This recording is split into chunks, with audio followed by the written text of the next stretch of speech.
It is my great pleasure this morning to welcome you and to convene this symposium on African women's rights and resilience. The occasion for this event is the presence of a very special person who is in residence and teaching with us this year at Barnard, and that person is Leymah Gbowee. So I first want to say, Leymah, thank you for the inspiration for this.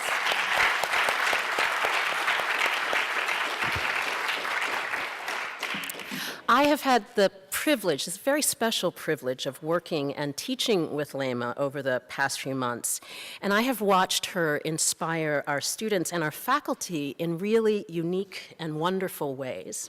And this symposium is really a product of that inspiration, as well as her extraordinary ability to move people. In thinking about how to open the conference today and to begin our discussions for the course of the day, I have to say that my inspiration came in large part from the title of one of our speakers' recently published autobiographies. And that title is Speaking Above a Whisper by Bisi Adeleye-Fayemi, Speaking Above a Whisper. The title resonates for me for particular reasons. It reminds me of the fact that a close friend of mine recently told me that her 7-year-old daughter was sent to the principal's office for engineering what they described as a whispering campaign. She was being accused of being the ringleader of the whispering campaign. Whispering, to me, is very, very powerful. It can be seen as both a threat and evidence of a conspiracy. It can challenge authority and incite people to action. It can spread doubt and confusion, but it can also connect people. Whispering makes people stop and listen at a lower register. Whispering is something that demands our attentiveness. It can also be a survival strategy. And while I initially worried about my friend's daughter, I think that her whispering will probably serve her well in the future as a survival tactic for a young woman in this world. As an African-American feminist, I've been schooled in what it means to raise my voice. And I've heard and been schooled to think about what it means to be heard above the crowd. Bisi Adeleye-Fayemi's title challenges African women and women across the globe to raise their voices for themselves, as well as for those unable to speak. Yet, I think the power of whispers is also equally important. This symposium is in many ways about the transformation of whispers into demands. It's about taking stock of what it means to be a part of a movement for women's rights and social justice that registers in multiple frequencies. In this way, I'd like to convene this symposium by inviting you all to think about the power of both whispering and the power of thinking in a full-throated voice. I invite you as well to persistently pose the question of what does it mean for women in the African context to dare to speak above a whisper? It means asking about the relationship between peace and women's empowerment. It means deciding whether to whisper or speak openly about economic disparities, about structures of violence, about militarism, about health and reproductive rights, and about the plight of sexual minorities. I invite you to think collectively about our panelists, about the feminist strategies that they have mobilized, both loudly and visibly, as well as softly and quietly, to demand social justice for women in the African context. Now, as is the case for all such events, this symposium is the result of a really wonderful collaboration between several organizations, and I have to begin by thanking each of them individually and collectively for their generous support.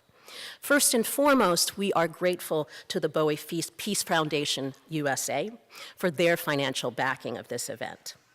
Secondly, the Office of the President has been equally generous in supporting this venture, and I must say a special word of thanks to Debora Spar and her Chief of Staff, Jamie Kofi. Janet Jacobson and the staff of the Barnard Center for Research on Women, together with Kitty Colbert and the staff of the Athena Center, have been amazing partners to work with in organizing this event. And without the two of them, this venture would never have happened at all. Yet much of the labor, as many of our participants know, has fallen on two extraordinary people, one of whom is here, one of whom is not here, Catherine McLean in Africana Studies, and Ann Jonas at BCRW. I need to ask you to give them a special round of applause because of their amazing organizational talents.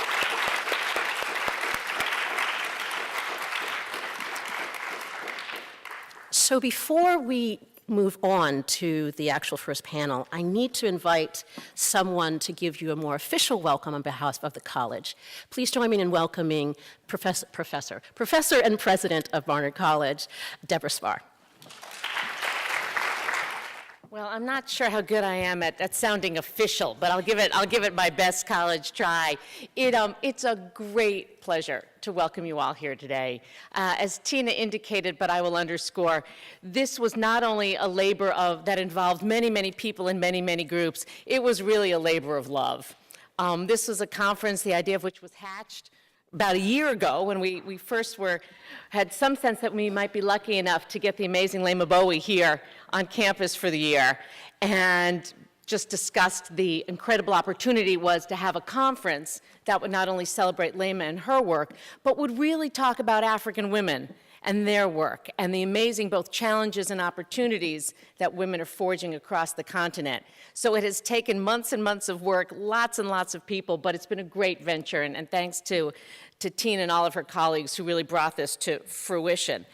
Technically, and I guess officially, we're having this conference in part to commemorate International Women's Day, and in conjunction with the convening of the Commission on the Status of Women at the UN. So that's the official rationale. But I think the unofficial rationale is not only, as I said, to celebrate Leymah and her work, but to really think about the connections between the work that Barnard does and the work that African women, and particularly African feminists and the men who support African women and African feminists are doing. I was privileged last night, I had a conversation with some students around the topic of what defines a Barnard woman. And series of words came out pretty quickly: tough, resilient, ambitious, bossy, confident, and without making too many sweeping generalizations, I would say that describes a lot of the African women I know, and particularly the African women leaders I know.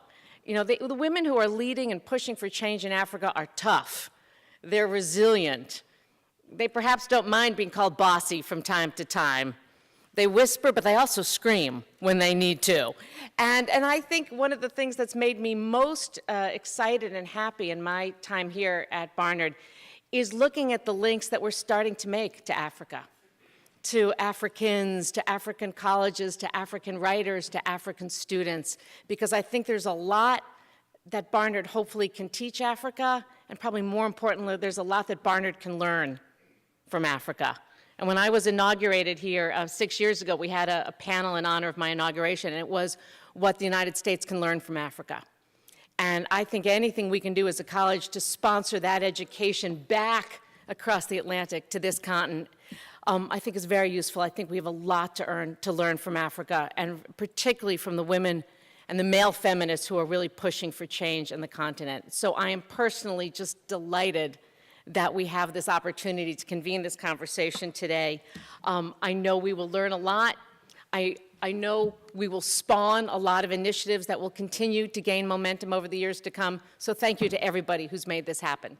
To introduce the inspiration for and the brainchild for this venture, to also extend her welcome to you, please join me in welcoming Leymah Gbowee. Good morning. I know it's going to be a great naughty day.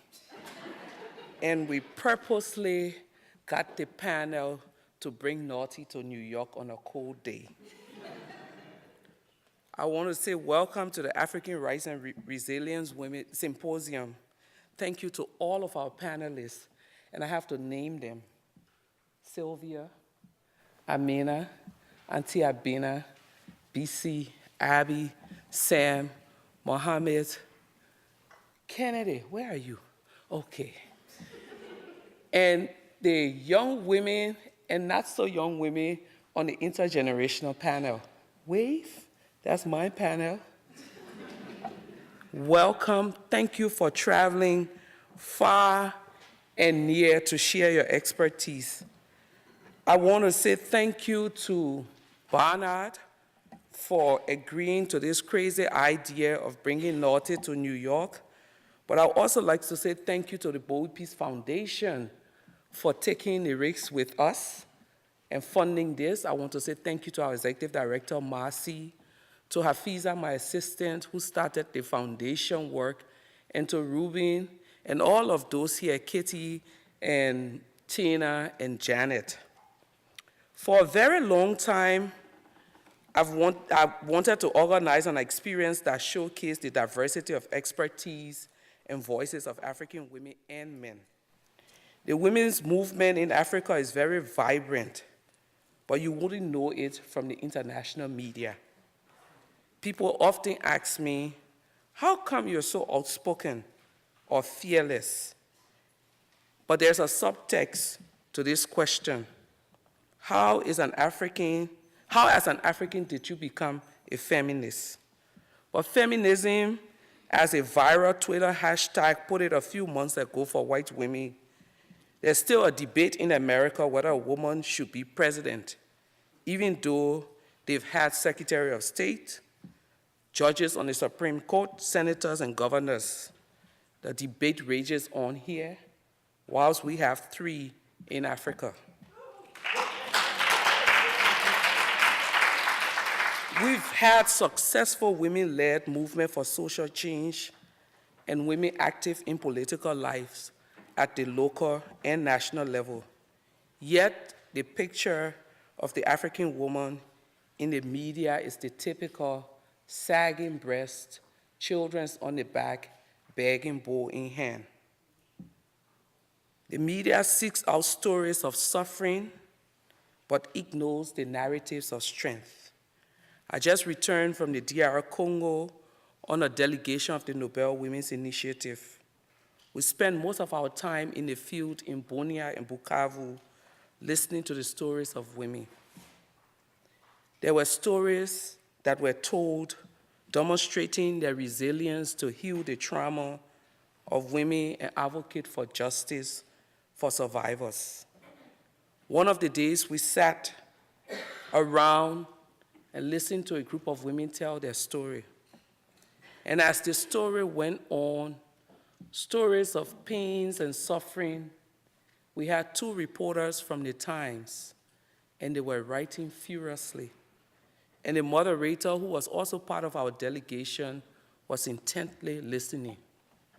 As soon as the story turned to the portion of strength, someone whispered, "Time is up." Of course, as an African woman, I wasn't having that.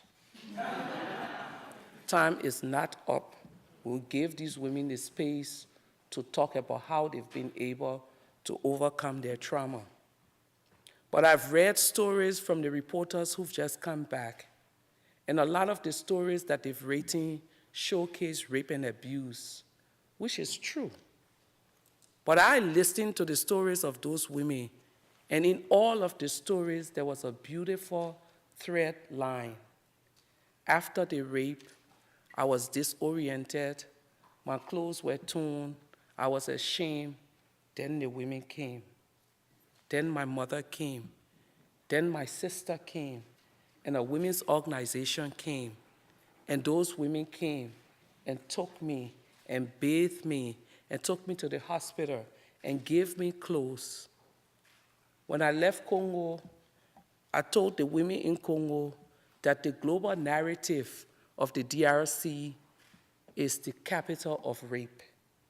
But I'm going to give it a new name. What I saw through the eye of an African woman who God has blessed with a voice, I named Congo the capital of sisterhood and solidarity, because that's what I saw.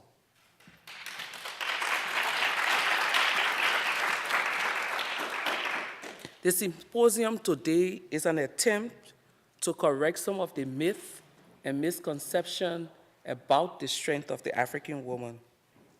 We deliberately sought out great women who, as some of the students said yesterday, it's difficult to explain their bios or even try to summarize the bios. I'm confused. They've done so much.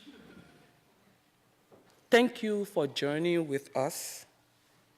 Thank you for coming today to help us continue the narrative of the beautiful middle line. And I look forward to this day of Naughty to New York. Welcome. Thank you.